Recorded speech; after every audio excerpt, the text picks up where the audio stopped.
অবশেষত পুত্ৰই ন্যায় পালে।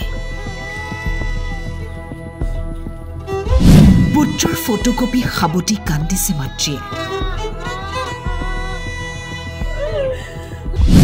ছাগলী চোৰৰ বাবেই মৃত্যুক সাবতি লৈছিল ITI পঢ়ি থকা সুঠাম যুৱকজনে।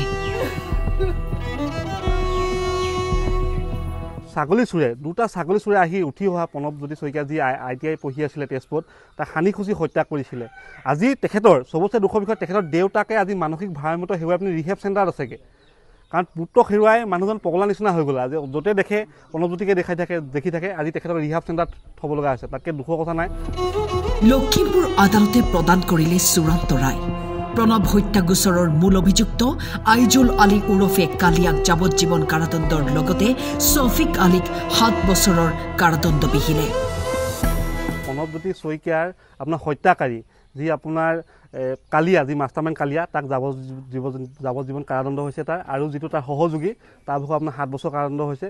তো অলপ হ'লেও শান্তি লাগিছে। কিন্তু আমি আচলতে বিচাৰিছিলোঁ অসমীয়া জনসাধাৰণে বিচাৰিছিলোঁ যে সেই মাষ্টাৰমাইণ্ড কালিয়া আৰু আপোনাৰ সহযোগী সিহঁতৰ দুটা কিন্তু আমি বিচাৰিছিলোঁ। কিন্তু যি কি নহওক অলপ হ'লেও ভাল লাগিছে যে যাৱজ্জীৱন কাৰাদণ্ড 7 বছৰ জেল দিছে।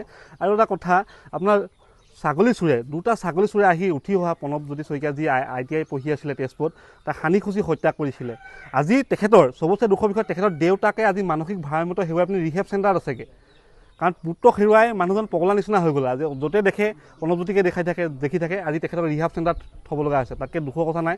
চাকৰি এটা কৰিছিলে তেখেতে দ্বিতীয় অফিচত, সেইটো অস্থায়ীভাৱে আছিলে আপোনাৰ। তাৰপিছত এইফালে চাকৰিও তেখেতৰ কনফাৰ্ম হৈ ল'ৰাকো হেৰুৱাই তেওঁ মানসিক ভাৰসাম্য হেৰুৱাই পেলালে। আৰু এটা কথা, এনেকুৱা ঘটনা যাতে অসমত আৰু নঘটক।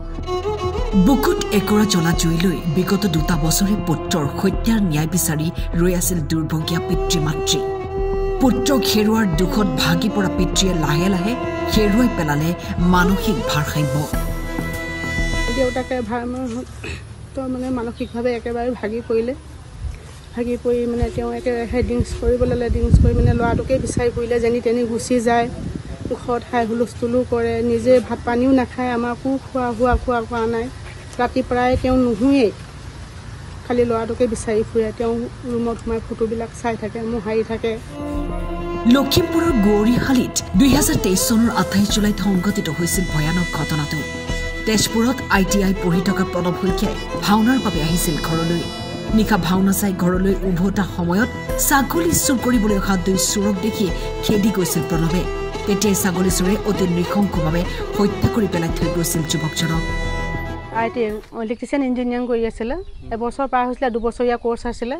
ঘৰত আহিছিলে ভাওনা সময়ত। তাৰপৰা মানে বাৰিষা খেতি ছিজন, তাৰপৰা মই মানে কঠীয়া তুলিব নোৱাৰা হৈছিলোঁ। মোৰ ভৰি এটা খুব তেজপুৰ গভৰ্ণমেণ্টখনতে পাইছিলে। ভৰি এটা মোক খুব বিষ হৈছিলে। সি খুব কঠীয়া তুলিব পাৰে মানে কঠীয়া। তেতিয়া মোক ক'লে, মা হাজিৰা লগাব নালাগে, কঠীয়াখিনি মই উঠাম, মোকে ইমান পইচা দৰকাৰ হৈছে, হাজিৰাক দিব নালাগে বুলি কয়। গোটেই দিনটো কঠীয়া তুলিলে। কঠীয়া চঠীয়া তুলি মেলি পিছদিনাখনি যামগৈ বুলি মোক কাপোৰ চাপোৰ ভৰাব কৈছিলে। তাৰপৰা এই ভাওনা সমাৰোহত আৰু গধূলি ভাওনা চাবলৈ মই গ'লোঁ। বোৱাৰীজনীও গৈছিলে। সি অকণমান পিছত যাম বুলি কৈছিলে, কিন্তু গৈ নাপালে। আৰু তাৰ বন্ধুজনে মোক খবৰ দিছে, প্ৰণৱৰ এক্সিডেণ্ট হৈছে, আপুনি আণ্টি ঘৰলৈ আহক। তাৰপৰা মই নামঘৰৰ পৰা ওলাই আহিছোঁ। ককায়েকে আৰু তাৰ বন্ধু এজনে স্কুটিত লৈ গৈছে।